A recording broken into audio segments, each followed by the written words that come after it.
we have always, this country has always had inequality, as have other countries.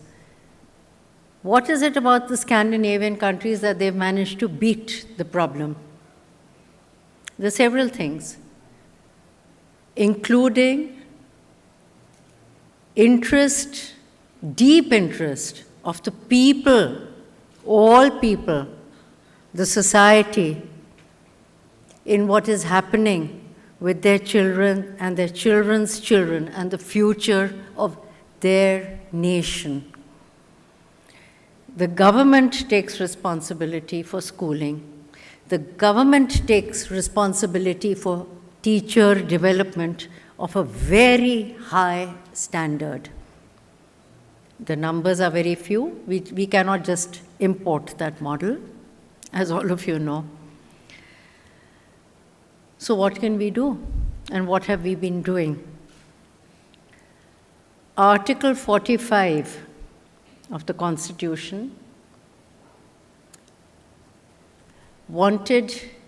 believed that everybody has the same right to quality education, be they any of the marginalized or be they any of the mainstreamed people.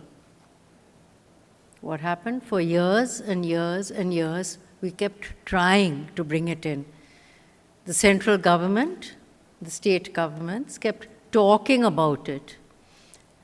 A little change here, a little change there, till finally the parliament decided enough is enough and they passed the right to free and compulsory education. That came like a thunderbolt to many people because now they actually had to act, otherwise penalized.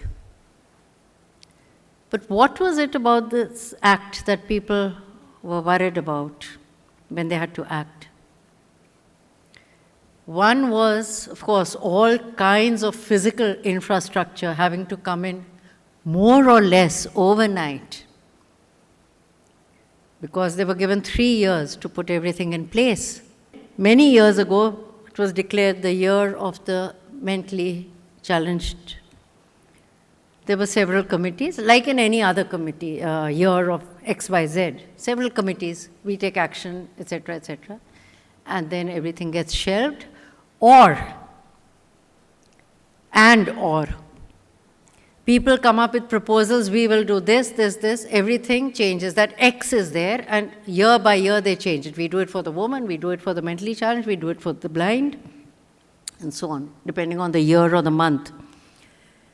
And a lot of money passed out of the center for what they thought were good proposals, and they didn't work, nothing came about it. And after that year,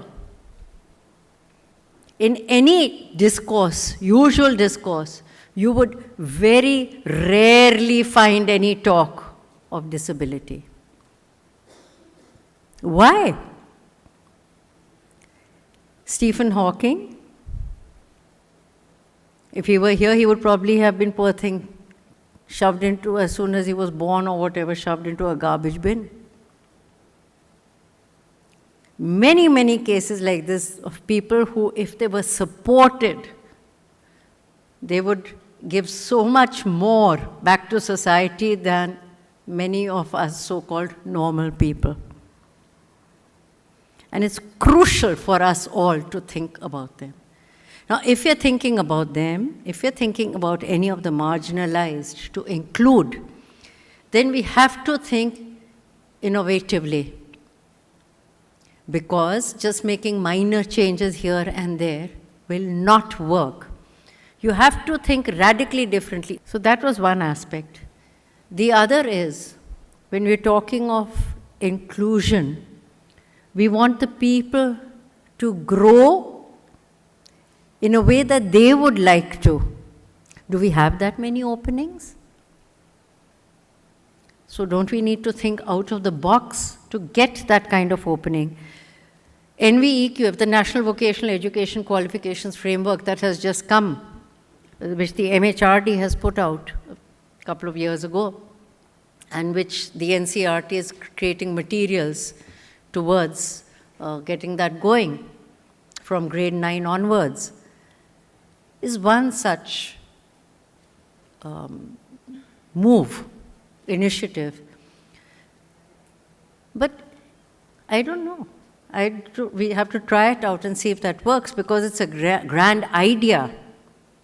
And that's what innovation is about, good ideas and trying to put them into practice. But I think we need to think much more, because people do need to be able to live with dignity, and that requires money, that requires an understanding of the society around them. So we have to help people become aware of the strengths of children, of adults, of people who appear different from them. People around me will, I hope, pick up values I live by seeing what I'm doing, by practicing what I believe, and dropping hints here and there. Not by telling, not by exams on values or frameworks of values, which incidentally we've put out a value framework which does talk about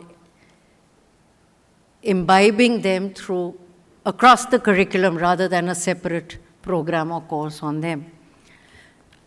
So I just end by saying that NCERT, of course, is doing a lot, but it's not just NCERT. We look at a lot of work being done by NGOs in the fields, in the rural areas, among the absolute poor, who cannot, even when I said that, okay, come on, we'll study about, there was a physics experiment when I was working in the interior of Madhya Pradesh some years ago, and I said, bring an empty matchbox with you when you come next time. No child did that. And why? Their mothers could not afford to let go of an empty matchbox. She will use it again and again in her own innovative ways. Thank you.